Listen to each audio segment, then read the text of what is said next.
Hello, I'm Alan Kohler, founder of Eureka Report, which is now part of Intelligent Investor, and finance presenter and columnist for the ABC. And I'm Stephen Mayne, contributor at Intelligent Investor, founder of Crikey and shareholder activist. And we are the Money Café. We are the Money Café, Alan, and I was watching you on the news last night, and I think in summary it was house prices up, crypto down. That's right. Crypto's, Bitcoin's fallen 30%, and I had a graph of the total market cap of all cryptos, which add up to just a bit less than 20,000 of them, which have gone down from $4.3 trillion to, this is US, $4.3 trillion US to $3 trillion. So a loss of 1.3 trillion US or 2 trillion Australian dollars. So it's been a bit of a wipeout, really. And you use the wonderful line, a trillion here, a trillion there. Soon you're talking about real money. And just one little example of that wipeout is the Melania Trump meme coin peaked at 11,500 US dollars and got down to a low of $118. Oh, that's a good 99% drawdown, isn't it? Wow. That's right. So, but I had just so everyone understands the trillion, I had that mentioned in my column in the ABC on Monday. So a million seconds ago was last week. A billion seconds ago was 1993 when Paul Keating won the election. And a trillion seconds ago was 35,000 BC when Neanderthals roamed the earth with Homo sapiens. So a trillion is a big deal. A trillion's a lot. It's, we talk. Well, it's 1,000 billion, isn't it? So yeah, it's a million, and that's right, 1,000 billion, a million, and so I think it trips off our tongue, but we don't kind of understand often, perhaps what a big thing it is. Well, that's right, and that's why all those US companies hitting trillions. In the case of Nvidia, peaked at 5 trillion. Commonwealth Bank and BHP, getting above 200 billion, we get excited, pushing 300 billion maybe.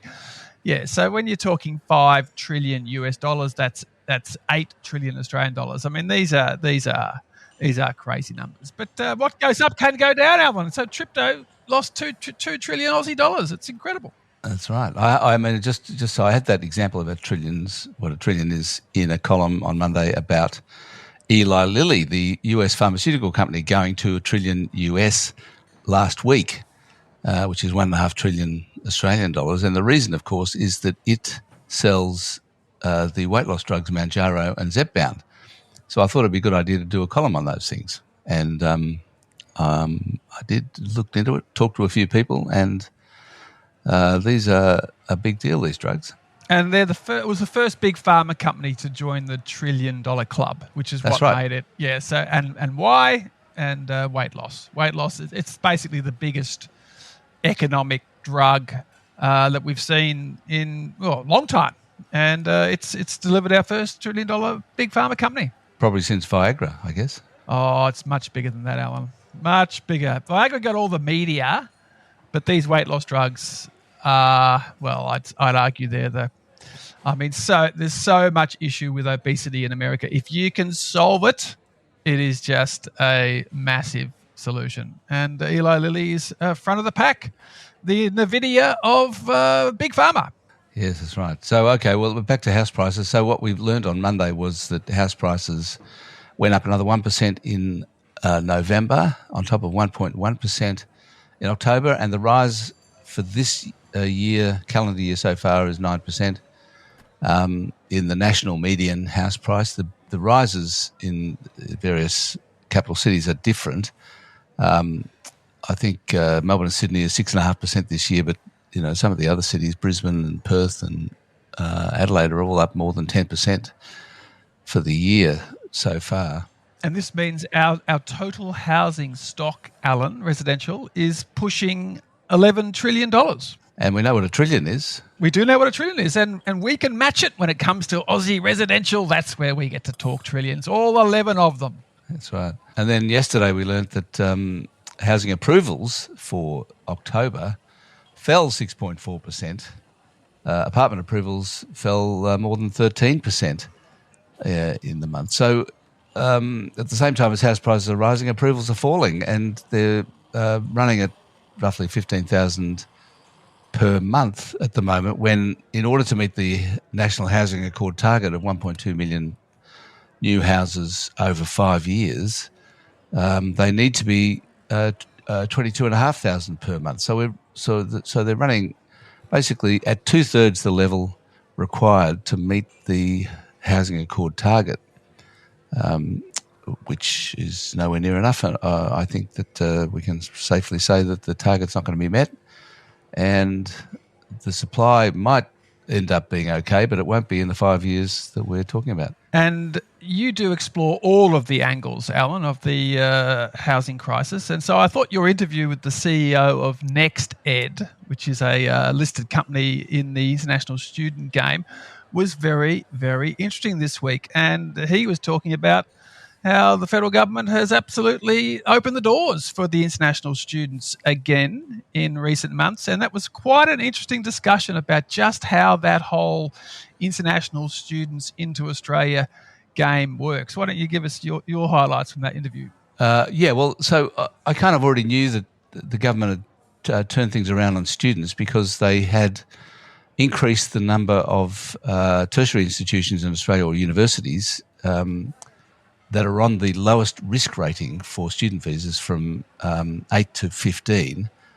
And what that means is that there are the way that the government manages student visas is through 3 levels of risk rating: 1, 2, and 3.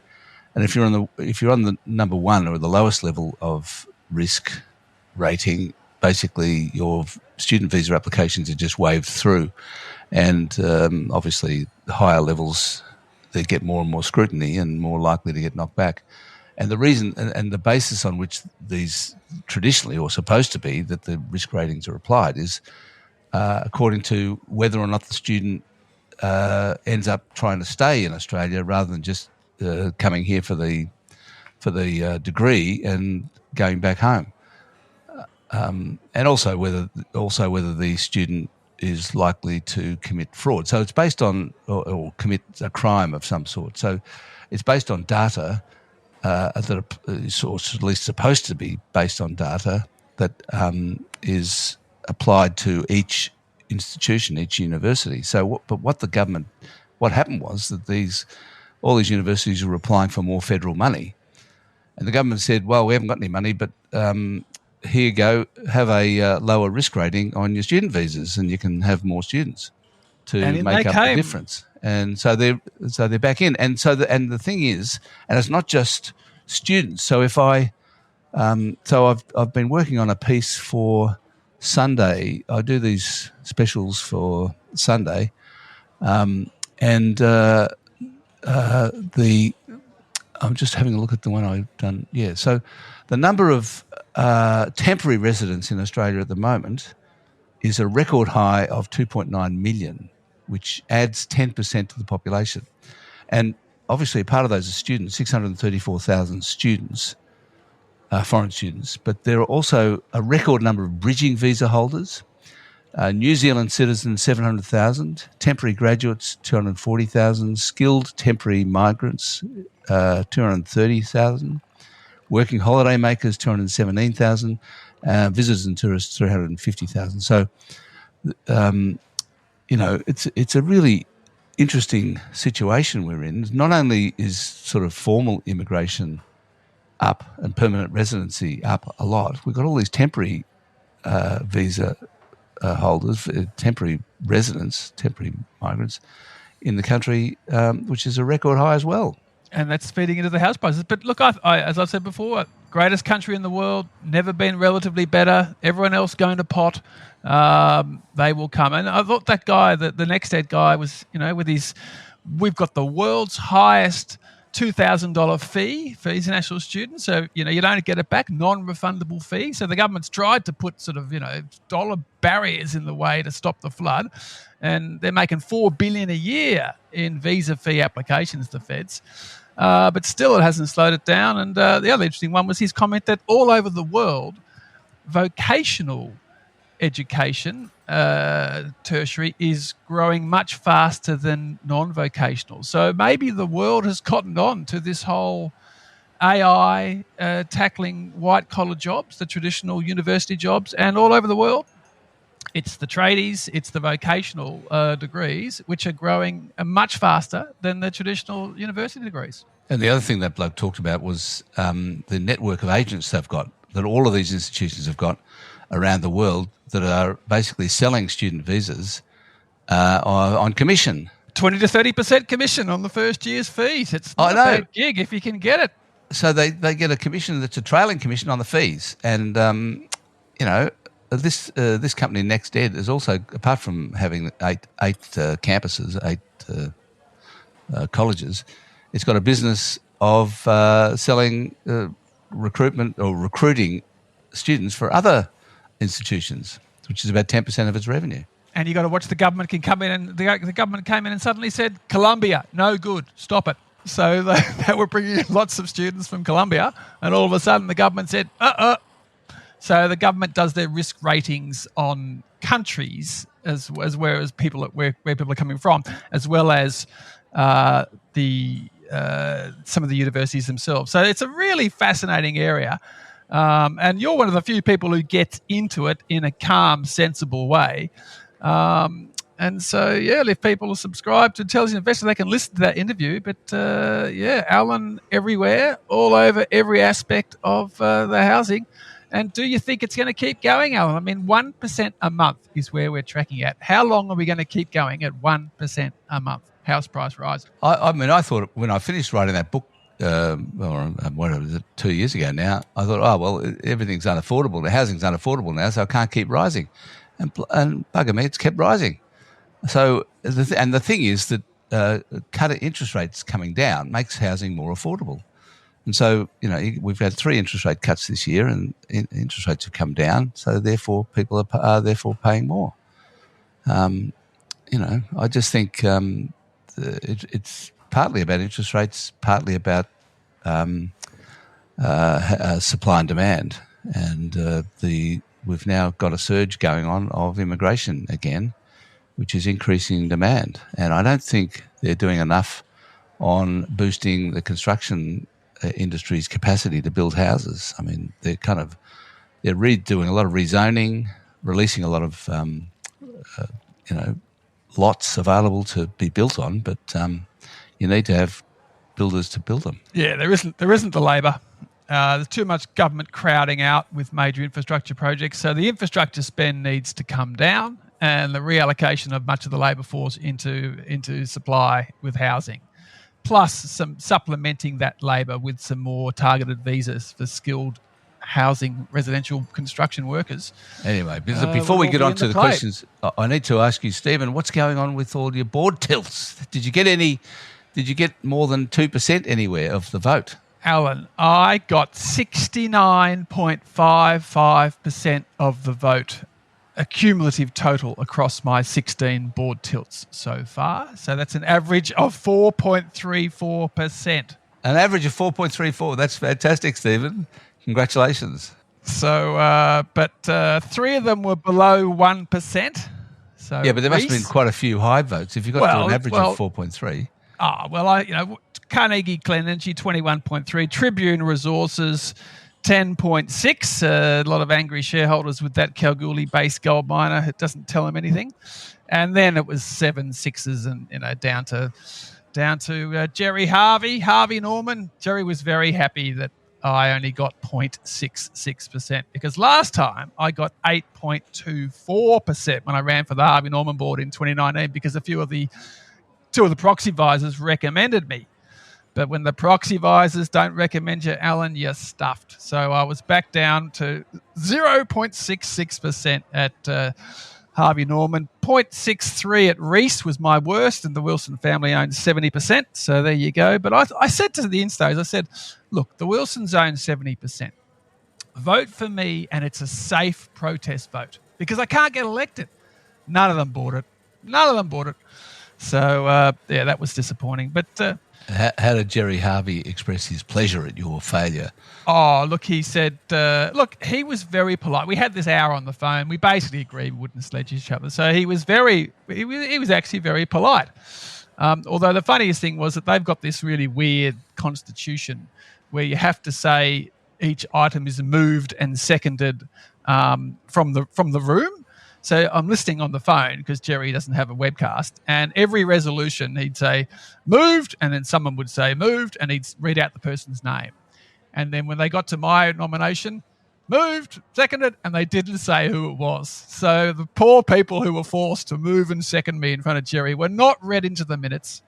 So they were nameless, faceless, and I thought he was going to say, oh, we don't have a mover and seconder. The resolution lapses. But you can't do that under the law. That would happen at a council meeting, but you can't do that under the law. And so, but anyway, look. So you did have a mover and seconder, did you? Yeah. Jerry organised it, but he just didn't name them. Whereas on every other resolution, he said, thank you, John Smith, for moving that, and thank you, Mr. Brown, and then anyway. So. And did you say you spoke to Jerry Harvey for an hour on the phone? Yeah, he rang up. Because this is the whole story. Is you run for 17 boards, and this part of this whole market testing exercise is to see what is the reaction. How do people respond? And very few people made contact. Like I've literally had one email from a proxy advisor, a guy from Ownership Matters, made contact over the Maya AGM, which is on next week, and that'll be the last one. Not a single institutional investor made any contact. Most companies didn't make any contact, but at least Jerry rang up and he started off abusing me. And then when we had an hour, it was quite funny, actually. We actually get along quite well. We agreed at the end of the hour-long chat that we wouldn't sledge each other, and it would just be we'd let this one go through the keeper. Because last time it was on for young and old. It was too wild last time, and we both agreed we wouldn't do that. I said, Jerry, your shares are at a record high. I'm doing 17 other ones. It's not just about you. Whereas back in 2019, it was only just him, and it was on for young and old. So no, he was fine. He was good. But, I had Bank of Queensland yesterday. That was actually quite funny because that was the only one where they flashed up the proxies on the screen and showed the head count data. So would you believe it? 999 shareholders voted by proxy at Bank of Queensland, 576 in favour of me, only 420 against. So I had 58% of the headcount vote, small shareholders voting in favour, big shareholders voting against, and that turned into only 1.58% of the voted stock. So the little shareholders will support me, but the big instos and their proxy advisors will just say, nah, serial pest. Vote against, and that's where you finish up as Mr. 4%. Why did you stand for Bank of Queensland? Oh, the three issues. They did a shocking capital raising in 2021. They weren't running proper hybrid meetings, and they were having a premature AGM where they were closing off nominations before they'd even revealed their results. So three of the four big banks do that, and I'm saying it's bad governance. You should tell the shareholders how you're going before you actually close off nominations. So it's a bit of an esoteric governance point, but no. So that was all right. But look, I'll do a few. I won't do as many next year. I mean, I'll finish at 300 meetings for the year. I've done 290 so far, whereas last year was 201. So it is a record number of meetings. A 50% increase on meetings. 50% increase in meetings. That's I did phenomenal. 11 in one day last Wednesday, which is a record. I've previously only ever done 10. So look, I'm doing it full time. I'm trying to do it to scale. Online access means you can do it, but to not get ignored, to put pressure on companies, you sometimes need to run for the board to elevate the pressure. And I'm absolutely thrilled. I've run for like 10 boards where I've mentioned retail shareholders getting ripped off, where they do a placement or big end of town share issue and don't offer the small shareholders a chance to participate on the same terms. There were 24 of these in October, above 15 million. So all these companies came out and said, $50 million placement and nothing for retail. And there's been none since the end of October. So every time there's been a capital raising since I've done these 10 board tilts.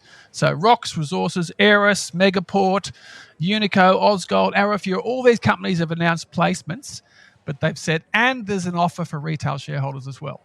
So that's the power of telling the market, if you do one of these, I will run for your board at the next AGM. So that's what I'm most happy about, is I've seriously dented the practice of dodgy capital raisings where retail shareholders are totally left out. And who cares if you only get 3% when you run for the board because the big instos vote against you? The boards themselves stop treating retail shareholders with contempt because it's very annoying when this pest runs for your board. So I'll throw them a bone, give them a $5 million share purchase plan, just shut them up. Don't want him coming running for our board. So that's the power of it, and I'll keep doing that. I'll keep doing that because it does work. Good for you, Stephen. Good for you. This is great, and it's a good thing you're independently wealthy. Oh, if only. Because nobody's paying you for any of this full-time work, are they? Well, this is the thing. I mean, I have to buy and sell with each meeting. I haven't got the money to be able to hold $500 worth.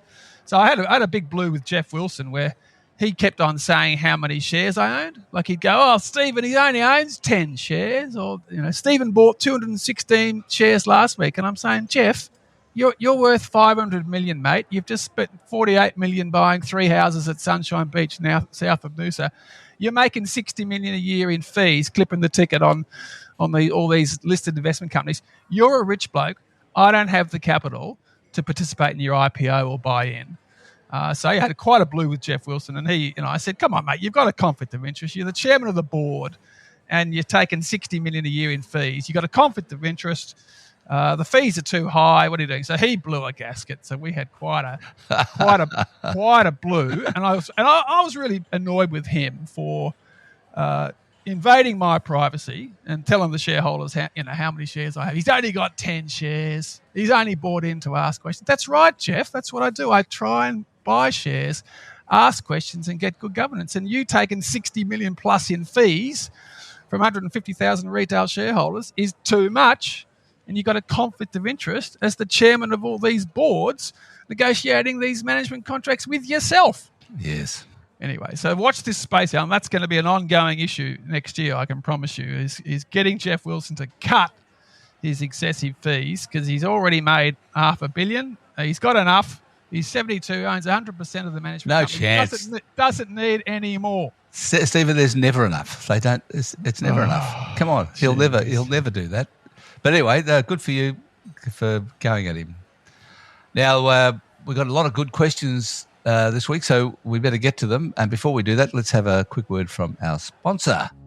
Investing doesn't have to be complicated. With InvestSMART, you get low-cost, professionally managed ETF portfolios giving you smart diversification without the stress. And right now, InvestSMART is giving new investors a little boost. If you open and fund a new InvestSMART ETF portfolio before December 31, you'll receive a $100 bonus to help kickstart your 2026 goals. Whether you're aiming for long-term growth, retirement, or building wealth for the next generation, there's a portfolio to suit your goals. Head to investsmart.com.au to learn more. Terms and conditions apply. So Lindsay says, "Love your show each week. Never miss it. I followed Stephen's advice and sent a few live questions to the Reece AGM. One got answered. The others were ignored as expected. They even said that 2 of mine were answered below, whereas only 1 was mentioned. I bet the 86-year-old founder emeritus chair, Alan Wilson, always travels first class on his overseas trips while the share price languishes. I got tired of being told by his son and executive chair, Peter Wilson, this is the Reece way, which is code for it is the Reece way or the highway, and so on. So what do you reckon, Stephen? Well, I ran for the board, and one of their responses was they did find another independent female director after I nominated, and then they put the whole board up for election. All directors are up for election except for Peter Wilson, the executive chair. And this is one of the issues that came out during the AGM season. Do you know Richard White, the founder billionaire of WiseTech, has never been elected by the shareholders during his 10 years? Because there's an exemption for the CEO, and some of these rich listers tend to use that exemption. So Peter Wilson, the executive chair of Reece, I said to him, mate, put yourself up for election next year. But look, well done, Lindsay, for asking questions. I did think that it was interesting that I asked about the emeritus chair, because Alan Wilson, he's 84 and he's retired as chair, but he's now called the emeritus chair. And I said, what does that mean? Does he go to board meetings? And the son, Peter, basically said, look, yes, he comes to board meetings and basically he can do whatever he wants. And I think that's an interesting question because Rupert Murdoch is now the emeritus chair. And Charlie Good, a legend of the Liberal Party and funds management, former ANZ chair, Woodside chair, I asked him at his recent AGM, you're emeritus chair of two bodies. What does that mean? And he said, oh, well, basically not much. They just use my name for branding. I don't go to board meetings. I don't get sent anything. So it is interesting as to if you call someone the emeritus chair, what does it mean? And in the case of Alan Wilson, the 84-year-old founder of Reece, basically means he's got the run of the place because his son lets him do that. And it's the Reece way, which is tell them nothing. Tell them nothing. So, but look, great company. Shame about the 60% share price slump since the peak last year. But Reece will be back. And good on Lindsay for asking questions. We need more people like Lindsay lobbing into AGMs and asking questions. Now, India says, I'd like to know the team's thoughts on Chris Kohler, you heard of him, new book, his section on how toll roads and the lack of funding in infrastructure public transport are causing the housing crisis. Why isn't this talked about more? And why can't we set up better connected regional cities in which commuting to the capitals is easy and cheap? Have you heard of this Chris Kohler bloke, Alan, or read his book? I have done both of those things. Yes, I've heard of him. And I think I may have been the first person to have read his book. As he was writing it, and so it's a really good book, everyone. It's called How They Get You, and it's out available at the moment, and it's a fantastic book. And there's a point about the toll roads, that we need more fast rail and regional population density. Is that the point he's making about the lack of transport investment causing the housing crisis? Well, that's one of the points he makes. I mean, he's got a chapter on tolls, and it's mostly about how the toll companies get you. But there is a section of that chapter which I'm actually now looking at, which I had forgotten. But anyway, he does talk about how the fact that governments have basically bailed out of transport infrastructure and left it to the private sector to do. And tolls that's made it difficult for people made it difficult for the for suburbs to spread and open up more land. And it's not just tolls, but it's also the lack of rail infrastructure that's allowed. That's meant that people have to crowd into the cities and push house prices up in the suburbs. And it's also the reason that the state governments are focusing on increasing the housing in the suburbs and densifying the suburbs through raising height limits around stations and so on, because they don't want to spend any money on opening up more land in outer suburbs with transport infrastructure which they can't afford. But yeah, that's what Chris is on about. So it's I think I can't remember what number chapter it is, but it's one of the chapters in his book. Very good. We should get him on the Money Café at some point, Alan. Well, we have one. That was a while ago, but we should. You're right. We should get it. And you should get him back because he's an Instagram superstar, and even my mates messaged me. Have you seen this? The one about the gardener. Where he's playing the gardener who keeps on overcharging, and yes. It's all about the CEO who just should be getting normal fees for doing their job, but they keep getting bonuses and more money for doing nothing.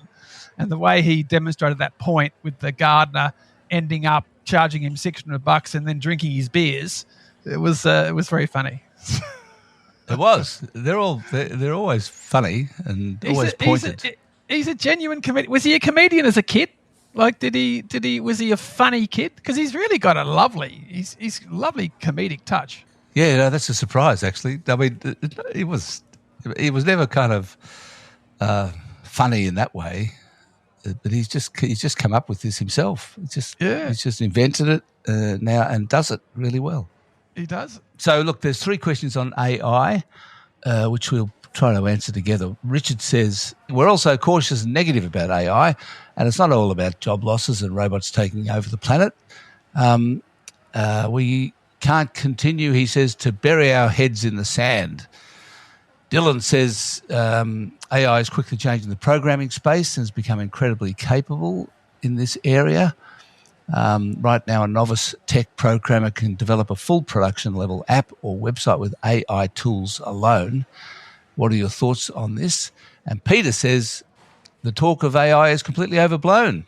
Every time I call my bank, when I'm required to speak with someone on the general message is that they're experiencing higher call volumes than usual, and you then get directed to an app. When you access the app, you're having a conversation with an AI bot, and the responses virtually never address the reasons for your inquiry, and you give up. So he can't see anything in the whole thing. Yeah. So Richard says it's huge. Get with the program. Dylan says in my space with programmers, it's massive. Programmers are going to get wiped out. And Peter says it's all a load of rubbish. Now I have to say I was interested. I was listening to Alistair Campbell, The Rest is Politics, and the analysis of the UK budget that came out a couple of days ago, and his comment was that if it was the Blair Brown team, they would have been all over AI as the big new opportunity. And he was surprised that the UK Labor government had barely mentioned AI in their sort of budget narrative. I thought that was a very interesting criticism coming from the Labor side.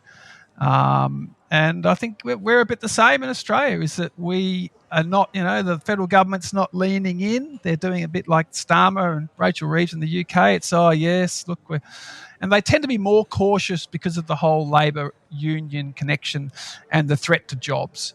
So, yes, and the government actually released this week, I think, either yesterday or Monday, the National AI Plan, which our colleague James Thompson in Chanticleer labelled, Australia's artificial intelligence plan is tepid, cautious and lacks urgency. And I've been reading the plan, and I agree. I mean, it seems to be the main reason for having the plan was to switch or to get rid of Ed Husic, who's now been sacked as Science and Industry Minister. He had this idea of having 10 guardrails around AI to protect us, and they've now replaced. They've got rid of that, and they've got a safety commission. They're going to have a AI safety commission with $30 million. Now, I'm actually reading a book at the moment called "If Anyone Builds It, Everyone Dies," which is about AI. And it convincingly argues that if we get to AI superintelligence, humanity will die, which is a bit sort of bracing, to be honest. But anyway, in that context, $30 million for a AI safety commission is kind of hardly neither here nor there, is it? I mean, the other thing about the National AI Plan is that the money in it for boosting or investing in AI is all existing money. They have got no new money. It's 400, and they actually say it's $460 million of pre-existing money that we've already announced, and 460 million. I mean, and it's over an unknown number of years. So it's like, it doesn't say it's going to be $460 million over 5 years or 10 years or whatever. It's just like, that's how much. The Chinese government this year invested 56 billion US, which is 83 billion Australian dollars, just this year into AI. So but they can do that. I mean, they direct the National Investment Program. But look, the point is that they're on it and we're not. Is the point? Well, China actually has an industry policy. they actually do invest in. The Australian government's too worried about being accused of trying to pick winners, and so they've stayed out of industry policy for years, and they just don't do it. I mean, the whole National AI Plan is about leaving it to the markets, and that's what America does too, basically. I mean, and look, to be fair, the American market is going hard at AI. There's tons of it going on, of course. Yeah, but John Malone, the number one sort of media rival to Rupert Murdoch, he had an interesting interview this week where he said that China sometimes gets it better when they can direct national investment, such as rolling out cable And he says, areas which should be natural monopolies, sometimes in America we waste lots and lots of money. We misallocate because we have the cable wars and we let the market sort it out, when actually it would be more logical to have an organised, government-driven approach on national infrastructure. So that's and we sort of sit in the middle of this, because we won't get involved with a nationally driven thing, but we don't have the companies to drive it either. So in America, it's all been driven by the private sector, and there'll be winners and losers. And apparently Sam Altman overnight has talked about a code red moment for OpenAI. They're going to need to do all these massive changes because of Google coming out with a better Gemini. So the Americans are dominating the private side of it. The Chinese are doing massive government investment. And meanwhile, the UK and Australia, we're sitting back going, oh, what do we do? Does this affect us? And we're not doing much at the government or the private level. And that probably is a problem. I've switched from ChatGPT to Google's Gemini. I think it's great. Gemini is better than ChatGPT. It's true. Oh, so Sam Altman of OpenAI does have a problem. It is code red. They've got to worry about it. I mean, Google's share price is going through the roof. And you're not alone, Alan. You're not alone. The November data might show Gemini overtaking OpenAI, with Alan Kohler leading the defections. Exactly. This is a big moment for an influencer, a thought leader like you, who's been talking up ChatGPT every other week on this podcast. Now blithely just come out and say, you're done with them, you've gone over to Google. I have. Wow. Well, it's good. Gemini's good. What can I say? So what's going to happen to OpenAI? I mean, if they're losing in the marketplace, they're certainly not worth $500 billion, and they certainly can't afford to do $1.4 trillion of commitments. Well, it just shows how competitive this business is going to be. I mean, it isn't a duopoly. There's not just ChatGPT and Gemini. There's dozens of the things, right? I mean, and they're all doing different specializations. Some of them are good at video, like Claude. Some of them are good at other things. I mean, they're all it's an unbelievably busy, competitive area. And speaking of which, humanoid robots, so I wrote a piece last week saying that there's at least a dozen companies around the world investing in, building these humanoid robots. And then I got an email this morning from America offering an interview with a bloke named Jeff Brunstein, who is president of the American Association for Advancing Automation in Michigan, Detroit. And he works with more than 1,400 robotics and AI companies. Goodness gracious, 1,400 of them. This is in America. This bloke works with. So I'm going to interview him for Intelligent Investor hopefully next week. I think, just to see what's going on. I mean, and there's probably another 1,400 of them in China. I mean, they're incredibly active, and they've started shipping them to companies. It's not just theoretical anymore. They're shipping these things, which are human-looking robots that have got AI in their brains. Amazing. It's all happening, Stephen. Well, this is Jerry Harvey's big thing. Is the reason why my share price is at a record high is because I've been leaning in and putting in more chips in self-driving vacuum cleaners and all of our devices. And the AI companies love us because so many of the gadgets that we sell are full of these chips and this sort of stuff, and they reckon that Jerry Harvey's the best in the world in terms of getting ahead of the curve, embracing AI and all the technology that makes the devices that he sells more best in the world. Jerry Harvey's the best in the world. Goodness gracious, best retailer in the world. He says in terms of early adoption, getting the products right, getting innovating, marketing them well. He has done that well, but that's What's so good about just being a retailer selling the end product if you're not doing anything further up the value chain? And we're just a branch office of big tech. Well, the other thing is that Jerry's going to soon be selling humanoid robots in there. We're going to be down there because I was watching a video yesterday of this company in China that's selling these robots that are janitors or cleaners. They're cleaning toilets and doing the dishes and all sorts of these things. So we'll be buying those to do the housework, I reckon. I think that's probably right. Now, Joanna wants us to talk about, I'm always whinging about companies that are not performing well. Which are the best 10 companies on the ASX for superb corporate governance, which are worth investing in for decades to come? Well, okay. Can you come up with 10, Stephen? Well, I mean, my favourite companies. I think JB Hi-Fi have executed superbly. Computershare, great governance, global success story. Seek. I love the way that the founders at Seek managed to get Ian Narev in, the former boss of car sales, the former boss of the CBA in as the new CEO. And they've just recruited Greg Roebuck, the former CEO of car sales, to become the new chair of Seek. So I think that's great governance, is getting experts in and founders knowing when to let go.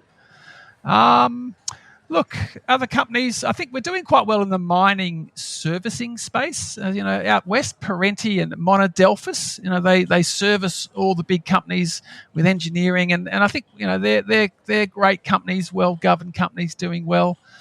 But look, there's lots of good companies out there, and we should celebrate them. Sometimes the best governed companies can still be total dogs.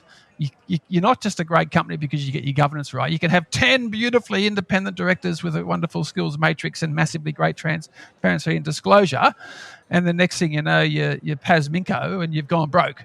So it's not just about the governance, but certainly you need the good governance in a crisis, because when things go wrong, HIH, OneTel, John Elliott, Alan Bond, more often than not, when things go wrong, the governance is dreadful as well, and that is a big warning sign. So what about you, Alan? Your favourite stocks out there? Pro Medicus, great company. What do you really like? I do like Pro Medicus, absolutely. I think it's an extremely well-run business. CSL, speaking of biotech, I mean, it's a wonderfully run company, I think. What else? Actually, Pro Medicus was fun because I went to their AGM, and because they've got two co-founders, Anthony Hall and Sam Huppert, and neither of them was using the exemption for the CEO.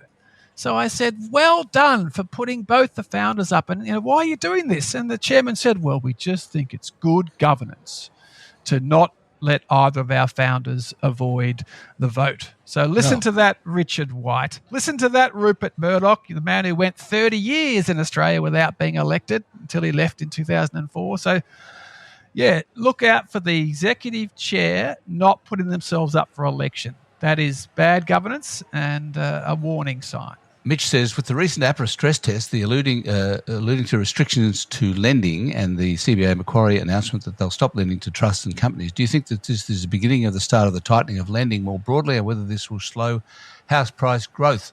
Well, in 2017, the APRA restriction on lending to investors did actually result in a 7% decline in house prices, which was good, and it also showed the power of investment lending in driving house prices higher. Look, I hope it is. That's for sure. I mean, because it's meant to be booming. It's booming again, isn't it? Isn't the investment cohort? They're flooding the market again, trying to beat all these first home buyers tapping into the government scheme. Like this is a real problem right now, and APRA probably does need to try and choke off that investment demand. I don't know about booming and flooding, but that's certainly on the rise. I mean, there was a lot of, I don't know about other states, in Victoria, a lot of people are selling their investment properties because of the land tax, which has gone up so much. Beach houses. All that's. I mean, apparently, I remember going to the Sorrento Writers Festival, and one of the hosts said, we've got 6 former judges here. And I said, oh, well, there you go. And his explanation was, yes, some of them have found the land taxes too high, so they've sold out of Hawthorne or Kooyong or wherever they were, and they've moved permanently down to Sorrento to avoid land tax. So, the punitive land tax regime is perversely creating a lot more supply for first home buyers because, I know someone whose annual land tax at Portsea is $30,000. And they're looking at selling as well. So, but they're not doing it for that policy of shaking down investors to force them to sell. They just need the cash because Victoria is heading towards $200 billion in debt and is in a bad way. But yeah, it's interesting, and maybe APRA should step in and get involved. Now, Grant has got a similar question or housing related question, and he's upset that all the media reporting about property doesn't talk about rising house prices using the word inflation. And he says we should call it inflation. It's home price inflation. And we shouldn't be talking about strong growth, rising asset prices, blah, blah, blah.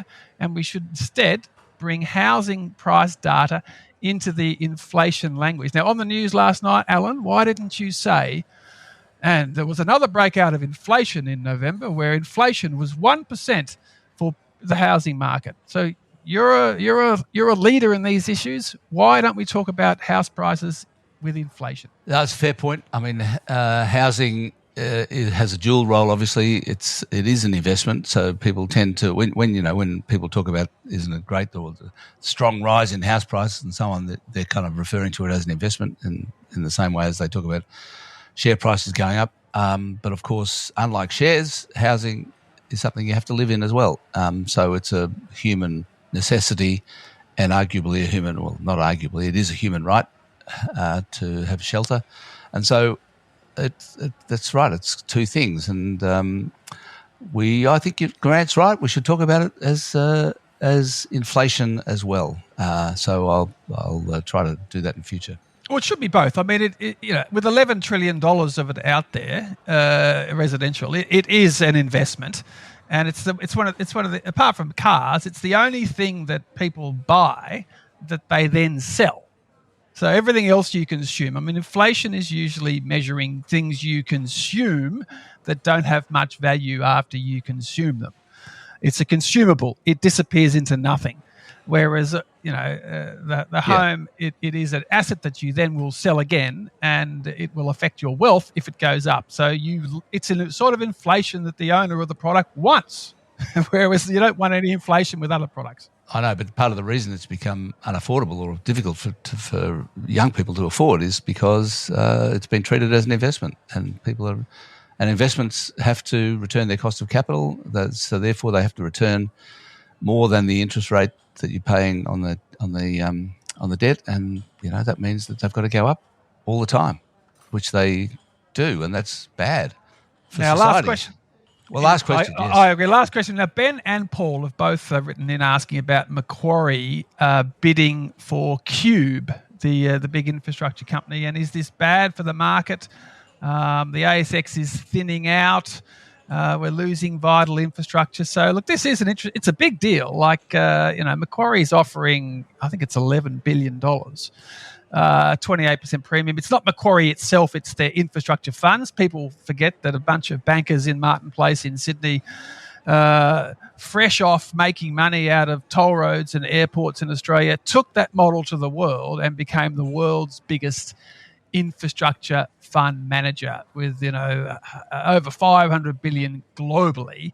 It's a great Australian success story, but now they've just come in and said we're going to take Cube out for 11 billion. Now Cube owns 50% of Patrick Stevedores, a big logistics company, and there's 27,000 shareholders. It's a top 50 company. It's just going to disappear into Macquarie, and we've already lost Sydney Airport, we've lost AusNet, we've lost a number of listed infrastructure companies. And private equity, this is not strictly private equity, it's Macquarie, the millionaire's factory. But look, it's a great offer. It'll be a big loss to the markets. I mean, what do you think, Alan? Are you sad to see Cube go? It doesn't have much of a big public profile, but it's a big company. It's been very successful in the infrastructure space, and it's about to disappear. Yes, well, I'm a long-term small shareholder in Cube. I think it's a very good company, and it's been a cornerstone of Australia's logistics business and warehouses and so on. But what do you do? This is capitalism at work. Companies get taken over. Yep, and you can't stop it. And the other 50% of Patrick Stevedores is owned by the Canadian giant Brookfield of Mark Carney fame, and then the other half, the other part of the duopoly in stevedoring is Dubai's DB World. So, a lot of foreign ownership already in the stevedoring space. But look, I'll be sad to see it go, but I agree. It's just capitalism. There's no national interest for banning Macquarie from buying the thing. And this is just the way that public markets don't tend to value things as highly as private markets. And that's why you get all these private equity takeovers and things like the take private with Cube. So sad, but fact of life. And that's it. So thanks, everyone, for listening to today's episode of Money Cafe. I'll be back next week with James Thompson. Send in your question to themoneycafe@eurekareport.com.au. Thanks very much for Stephen. Good on you. I'll be back next week, as I say, with James. And I'm the founder of the Eureka Report, and I'm on the ABC. And I'm Stephen Mayne, and we'll see you one more time this year, shortly before Christmas. This is so we've got one more next week. Is next week our last? Yeah, then we've got the Christmas special with you, me, and James. Yes, together. Well, that'll be great. December 17, the three of us will have it out. Oh, this is after last week. Not next week, but the week after. Yeah, the week after. December 17, the three of us are getting together in the cafe, in person, for an hour-long special to have it out at the end of the year. So it'll be great fun. We're in person all the time, Stephen, but not the three of us. Yes, that's right. So I'll see you for a three-hander in a fortnight. Over and out.